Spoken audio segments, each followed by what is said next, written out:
முக்கிய செய்திகள். பரமக்குடி கலவரம் தொடர்பாக சட்டப்பேரவையில் தேமுதிக கவன ஈர்ப்பு தீர்மானம். துப்பாக்கிச் சூட்டில் இறந்தோர் குடும்ப நிவாரண நிதியை அதிகப்படுத்த வலியுறுத்தல்.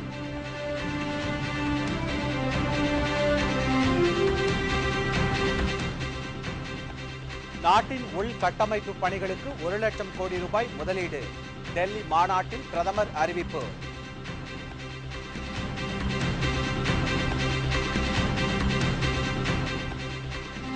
குஜராத் கலவர வழக்கில் நரேந்திர மோடியை விடுவிப்பது குறித்து விசாரணை நீதிமன்றமே முடிவு செய்து கொள்ளலாம்.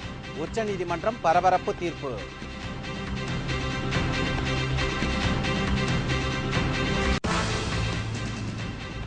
உள்ளாட்சி தேர்தலில் தேமுதிக சார்பில் போட்டியிட வரும் 18ஆம் தேதி வரை விருப்ப மனு தாக்கல் செய்யலாம். தொண்டர்களின் கோரிக்கையை ஏற்று கேப்டன் விஜயகாந்த் கால அவகாசம் நீட்டிப்பு.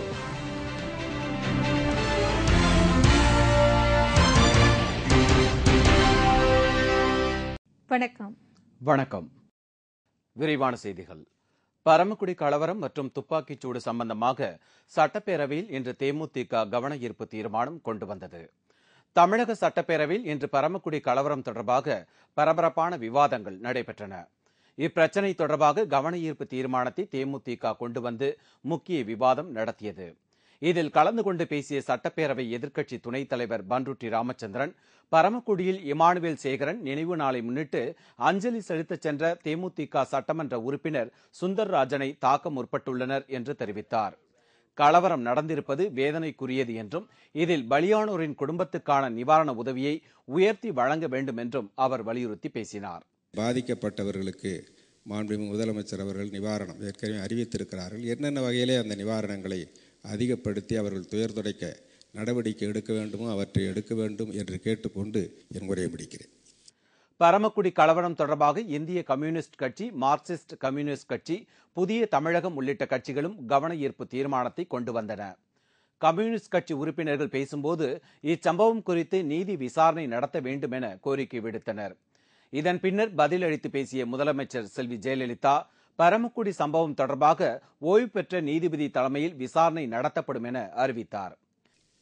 உயர் நீதிமன்ற அமர்வு நீதிபதியின் தலைமையில் விசாரணை கமிஷன் அமைக்க வேண்டும் என்று கேட்டுக்கொண்டனர். பொதுவாக இத்தகைய நிகழ்வுகளுக்கு விசாரணை கமிஷன் அமைத்தாலும் உயர்நீதிமன்றத்தை கேட்டுக்கொண்டாலும் அமர்வு நீதிபதியை, சிட்டிங் ஜட்ஜை அவர்கள் தருவதற்கு ஒப்புக்கொள்வதில்லை.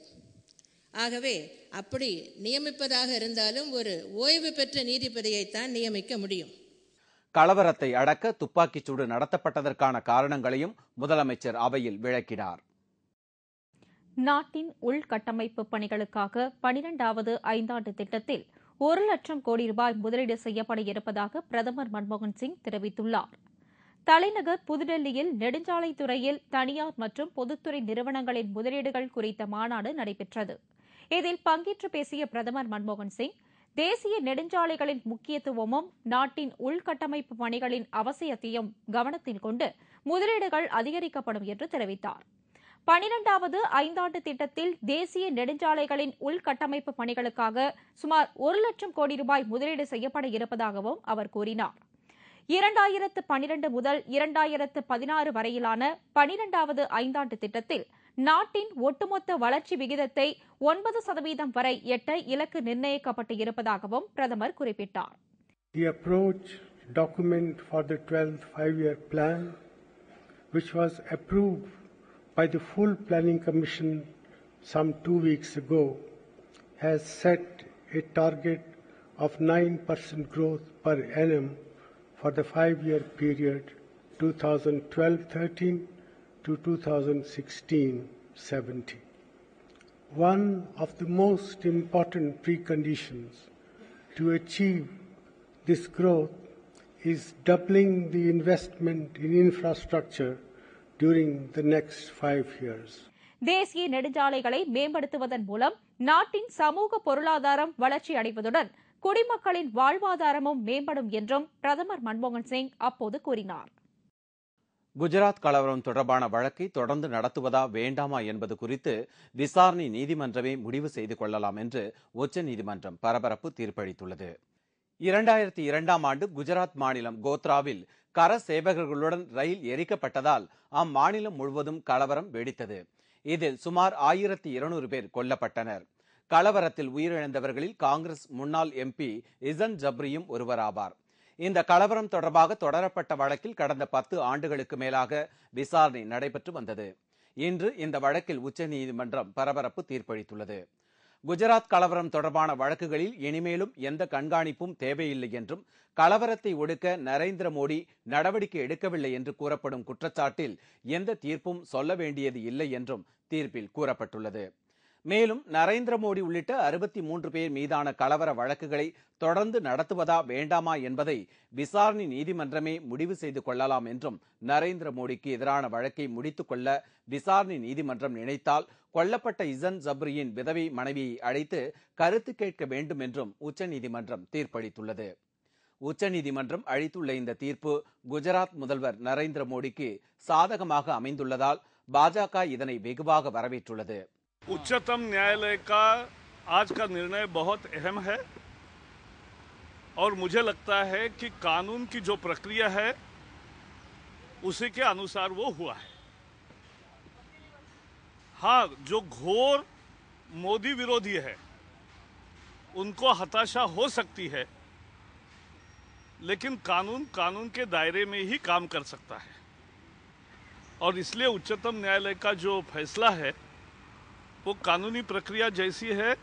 ஆனால் நரேந்திர மோடி குற்றமற்றவர் என்று உச்சநீதிமன்றம் தீர்ப்பு எதையும் அளிக்கவில்லை என்றும், இது வழக்கை திசை திருப்பும் முயற்சி என்றும் காங்கிரஸ் குற்றம் சாட்டியுள்ளது. सुप्रीम कोर्ट का फैसला हम सबको इज्जत करना चाहिए और सुप्रीम कोर्ट ने, मैं फिर कहूंगा, कोई क्लीन चिट नहीं दी है. वापस रिपोर्ट को लोअर कोर्ट भेजा है और लोअर कोर्ट उस पर गौर करेगा और अपनी राय देगा. குஜராத் கலவரம் தொடர்பான வழக்கில் நரேந்திர மோடிக்கு சாதகமாக தீர்ப்பு வந்துள்ளதால் பாஜகவின் பிரதமர் வேட்பாளராக நரேந்திர மோடி அறிவிக்கப்படுவதற்கான வாய்ப்புகள் அதிகரித்து இருப்பதாக அரசியல் வட்டாரங்கள் கருதுகின்றன. பரமக்குடி கலவரம் தொடர்பாக போலீசார் 20 பேரை கைது செய்துள்ளனர். 1000 பேர் மீது வழக்கு பதிவு செய்யப்பட்டுள்ளது. பரமக்குடியில் நேற்று ஏற்பட்ட பயங்கர கலவரத்தை அடக்க போலீசார் துப்பாக்கிச்சூடு நடத்தினார்கள். இதில் பலியானவர்களின் எண்ணிக்கை தற்போது 6ஆக உயர்ந்துள்ளது.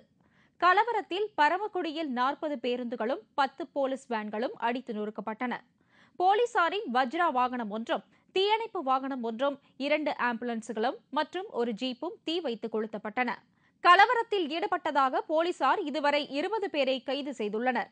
1000 பேர் மீது வழக்கு பதிவு செய்யப்பட்டுள்ளது. கலவரம் அடங்கிவிட்டாலும் இன்னும் ராமநாதபுரம் மாவட்டத்தில் பதற்ற நிலையே நீடித்து வருகிறது. 144 தடை உத்தரவும் அமலில் உள்ளது. ராமநாதபுரம் மாவட்டம் முழுவதும் 3 நாட்களுக்கு பள்ளி மற்றும் கல்லூரிகளுக்கு விடுமுறை அறிவிக்கப்பட்டுள்ளது. கலவரம் பரவாமல் தடுக்க அதிரடிப்படை, கமாண்டோ படை உட்பட 5000த்திற்கும் மேற்பட்ட போலீசார் குவிக்கப்பட்டுள்ளனர். இதனிடையே விருதுநகர் மாவட்டத்தின் பல்வேறு இடங்களில் ஜான் பாண்டியனின் ஆதரவாளர்கள் அரசு பேருந்துகள் மீது கல்வீசி தாக்குதல் நடத்தினார்கள். இதில் 10 அரசு பேருந்துகள் படுசேதமடைந்துள்ளன. விருதுநகர் பேருந்து நிலையம் அருகில் நின்று கொண்டிருந்த அரசு பேருந்து ஒன்றும் தீ வைத்து கொளுத்தப்பட்டது. கலவரத்தால் பேருந்துகள் ரத்து செய்யப்பட்டுள்ளதால் ராமேஸ்வரம் வந்துள்ள சுற்றுலா பயணிகள் ஊருக்கு திரும்ப முடியாமல் அவதிப்பட்டு வருகின்றனர். இயக்கப்படும் ஒரு சில வாகனங்களும் பயணிகளிடம் இரட்டிப்பு கட்டணம் வசூலிப்பதாக கூறப்படுகிறது. உள்ளாட்சி தேர்தலில் தேமுதிக சார்பில் போட்டியிட விரும்புவர்கள் விருப்பமனு தாக்கல் செய்ய வரும் 18ஆம் தேதி வரை கால அவகாசம் நீடிக்கப்பட்டுள்ளது. மாவட்ட கழக செயலாளர்கள் மற்றும் பெரும்பாலான கழக தோழர்கள் விருப்பத்திற்கு இணங்க தேமுதிக நிறுவன தலைவர் கேப்டன் விஜயகாந்த் இந்த அறிவிப்பை வெளியிட்டுள்ளார். உள்ளாட்சி தேர்தலில் தேமுதிக சார்பில் போட்டியிட விரும்புவோருக்கு விருப்பமனு வழங்கும் நிகழ்ச்சியை கடந்த 4ஆம் தேதி தேமுதிக நிறுவன தலைவர் கேப்டன் விஜயகாந்த் துவக்கி வைத்தார். இதைத் தொடர்ந்து உள்ளாட்சி மன்ற தேர்தலில் தேமுதிக சார்பில் போட்டியிடுபவர்களுக்கான விருப்ப மனுக்கள் வழங்கும் நிகழ்ச்சி கடந்த 9 நாட்களாக தேமுதிக தலைமை அலுவலகத்திலும் மாவட்ட தேமுதிக அலுவலகங்களிலும் நடைபெற்று வந்தது. இந்த நிலையில் விருப்ப மனு தாக்கல் செய்ய இன்று கடைசி நாளாக அறிவிக்கப்பட்டிருந்ததை அடுத்து இன்று சென்னை கோயம்பேட்டில் உள்ள தலைமை அலுவலகத்திற்கு இன்று தாரை தம்பட்டையுடன் வந்து தேமுதிகவினர் மனுக்களை பெற்றுச் சென்றனர்.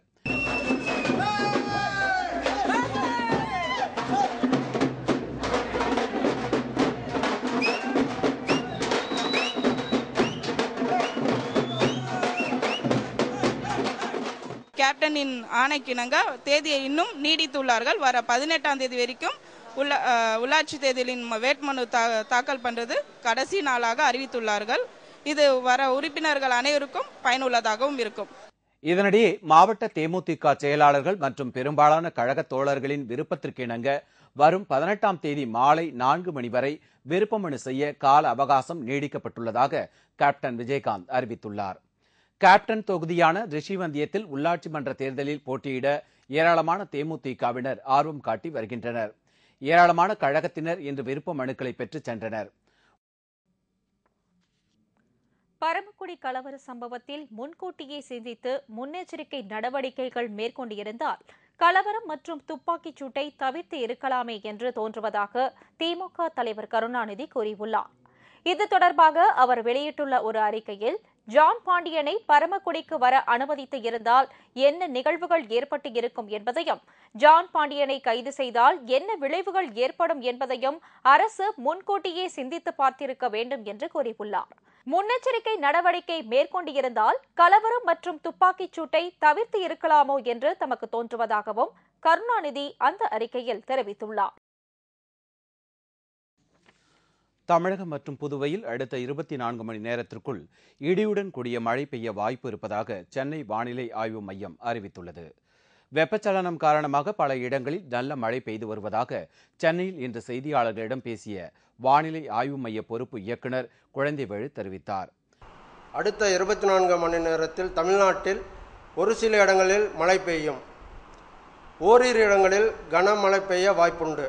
அதிகபட்சமாக விருத்தாச்சலத்தில் 11 சென்டிமீட்டரும் சிதம்பரத்தில் 9 சென்டிமீட்டரும் மழை பெய்திருப்பதாகவும் அவர் தெரிவித்தார். சென்னையில் வானம் மேக மூட்டத்துடன் காணப்படும் என்றும் இரவு நேரங்களில் ஒரு சில இடங்களில் இடியுடன் கூடிய மழை பெய்ய வாய்ப்பு இருப்பதாகவும் குழந்தைவேலு தெரிவித்தார்.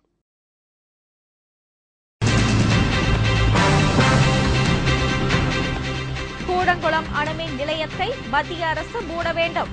கன்னியாகுமரியில் 5000க்கும் மேற்பட்ட மீனவர்கள் ஆர்ப்பாட்டம்.